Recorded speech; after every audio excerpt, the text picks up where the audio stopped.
natiijada hordhaca ee xildhibaanada golaha deegaanka iyo wakiilada ee gobolka saaxil ayaa qaar ka mid ah musharaxiinta xildhibaanadaasi u tirtamaya golayaasha deegaanka iyo wakiilada ee gobolka saaxil ee degmada Berbera ayaa waxay dhammaan qadeeceen natiijada rasmiga ee ka soo baxday komishanka qaranka ee caawa ku dhawaaqay waxaana sheegay inaanay ku kalsoonayn natiijada soo baxday musharaxiintaas oo arintan ka hadlayna waxay yiraahdeen bismillaahir rahmaanir rahiim waxaanu taaganahay goobtii komishanka uu ku tirinaya codadka waxaanu sugaynaa natiijada magaalada Berbera oo muddo badan imika la sugay ummadda Ilaahay baa yaabanayd waxaanu naqaanaa meesha arrinkeeda la raajiyo in arrin laga saarayo meesha arrinkeeda la soo dedejin arrin lagu korinayo cadaalad darrooyinkii oo kala duwan waxaa lan ka dhacay cadaalad darro tii ugu xumayd waxaa dhacday in tirintii codadku si bareera oo kaashifa Ilaahay u fashiliyay halkan dawmaanna soo dabaaltigin xiniyahayagii baa ku dhan sanaaduuqdan hantigayagii baa ku dhan tacabkii waxaan doonaynaa komishanka doorashooyinka annagoo sharaftiisa iyo dhaartii Ilaahay uu u dhaartay dhowrayna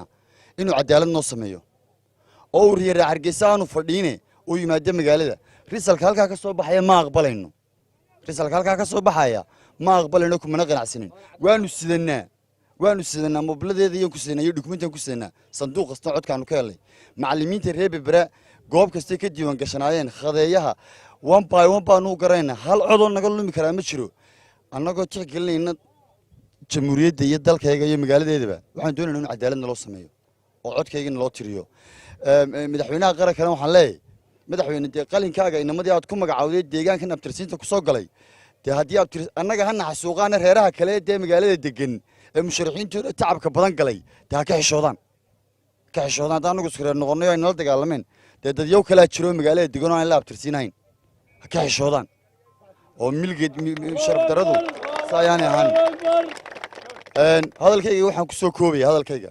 ku soo koobaya sharafta iyo meeqaamka ay doorasho lahayd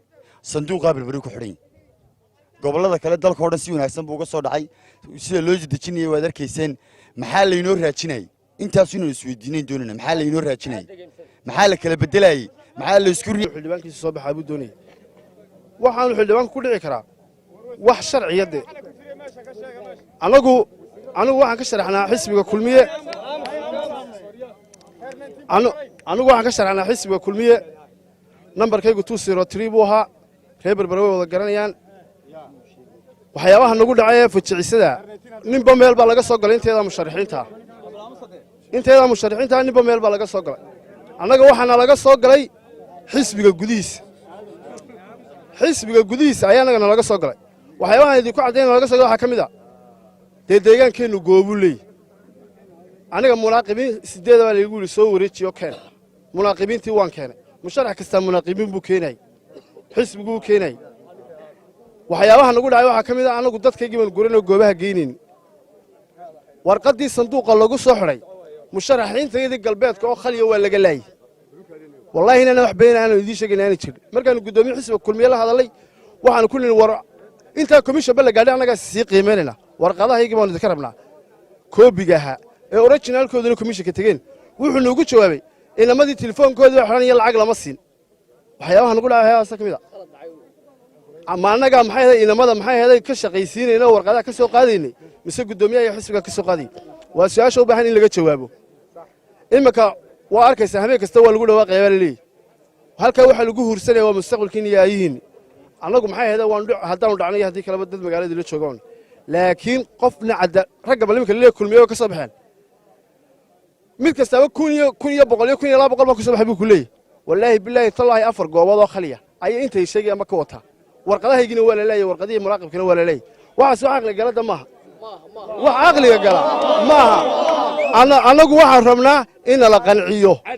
cadaalad baan dhaqda in la qanciyo amba sanduuqii horteeda lagu tiriyo amba warqadihii loo baadin doono wali kulmiye loo baadin doono muhiimadeedu anagu waa intaas bismillaahir rahmaanir rahiim magacaygu waa aadan sahal ducaale ka sharaxan xusbiga wadani lambarkiisu yahay 302 waxaan ahay ninkii ugu cod badnaa xusbiga wadani shalaytana waxaan isku haysanay lambar 2 iyo lambar 1 maantana inanka tiriyahay wuxuu yidhi lambar 1 baa tahay kuwa kale la jooga waxay lambar 2 baa tahay waxaa la isku raacay xalay oon ku kala saxnayn lambar 2 nahay oo caddaana waxaana ninka ugu codka badan hadday bari tahay iyo hadday galbeed tahay iyo hadday magaalada gudaheeda tahay 4,000 oo qof baan saa madaxa u qabtay oo 4,000 sawir baa halkaas ku haya moobilka ku haya 4,000 ee qof ee calaamadiyay sawirka waxa moobilka ku haya cida laana cidi cadayn u baahata 4,000 qof ee codeeyay haddii 4,000 aan lagu soo baxayn waa meesheeda haddana 4,000 lagu soo baxayn waan iska tagay laakiin haddii 4,000 lagu soo baxayo moobilkayga ku jirta iyadoo calaa qofa waa calaa qof hadday taasi dhacdo oo taan la isku musuqmaasuqo oo xusbigu musuqmaasuqo oo dawladdu wax musuqmaasuqdo oo cagta hoosteeda la ismariyo oo sheer gaara la galo dee Soomaaliland ma jirtay noqonaysa ciidanka waa tixgelinina dawladda waa tixgelinina Soomaaliland waa tixgelinina waa soo dhimanay waa u dhaawacnay dhiigaygaan u shubnay xaqaygii baan doonaynaa aniga hadda wax leeyahay waa soo baxday aan soo baxo laakiin se waxaan aqli lahayn in lambar 5 iyo lambar 4 ka gashay aqli maaha anigoo shalay 4,000 oo cod helay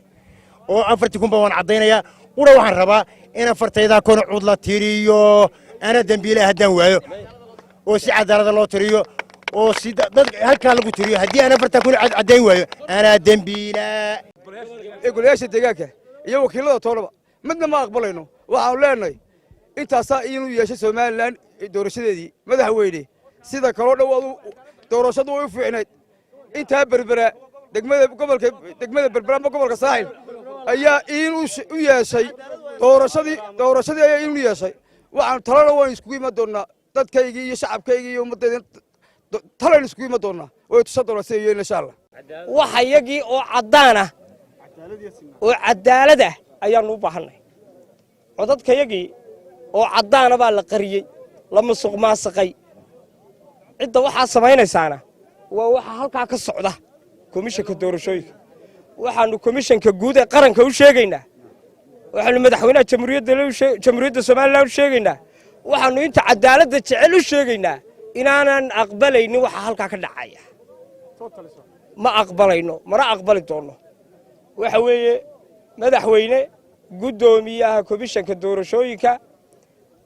waxa halka iyo ciidanka halka jooga ay wadaan iyo ragga ku magacaaban qalinka madaxweynaha ay halka ku jiraan habeen oo dhan u dusayaan way ka soo baxday wixeedii yeelina meeyna kulena madaxweyne wassalaamu calaykum isagoo aan lambarkii iyo codkii iyo tiradii bedelaynin oo qofkiina aan la soo rarayn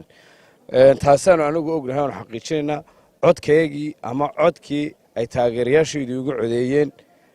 waxa ku soo baxay oo lagu horqoray xildhibaan kale oo imika kursiga ku fuulay oo aan soo dhaweyn waxaan aqbali kareynana maaha wax suurtagalana maaha waa musuqmaasuq halkii ugu dambeysay dadka halkan ka tartamaya oo dhami waa dad markii horeba noolaa oo shaqaysanayay laakiin doonaya inay dadka u shaqeeyaan wax weynna maaha inay dhacaan iyo inay soo baxaan labadabana way ku tala galeen oo waan ku qanacsanahay oo iimaan baanu leenahay laakiin waxa meesha ka socdaa waxa weeye in doorashadu ay noqoto bay ahayd si transparency 50,000 qof baa ka codeeyay berbera waa meelaha dadka ugu yar ay ka codeeyeen magaalooyin 300,000 ay ka codeeyeen baa gelin hore lagu kala calaf qaaday oo aanay deere hirdiin oo aanay laba cali ku wada hadlin 50,000 qof meel ay ka codeeyeen inta 7 habeen la haysto oo leerka la isu baqtiisto oo la isu madoobaysto oo xisbiyadii ay macluumaad siin waayaan xitaa musharaxiintii maaragtay xisbiga ka sharaxna oo xisbiyada laftirkoodu ay ka qayb qaataan musuqmaasuqii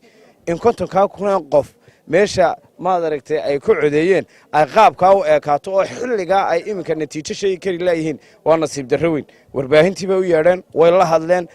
wixii ay la hadleen markay arkeen inay khalad tahay oo qalinkii kii soo beritargareeyey oo xagga hoose ka bedelay oo xitaa rag kaalmaha koowaad xisbiyada kaga jiray lagaba saaray ayaa la joojiya kamaradihii isku weer baa laga qabtay dub baa looga dhilayd gareey waxaasoo dhan baan ognahay waxaasi wax aqli gala maaha wax la aqbali karaya maaha wax qof bila aadan uu qaadan karaya maaha waanu diidanahay waanu ka soo horjeednaa dhammaan taageerayaasheeda waxaan u sheegaynaa codkiina inaan cid kale ku soo bixine codkii aa xaqa u lahaydeen aad doonataan salaamu calaykum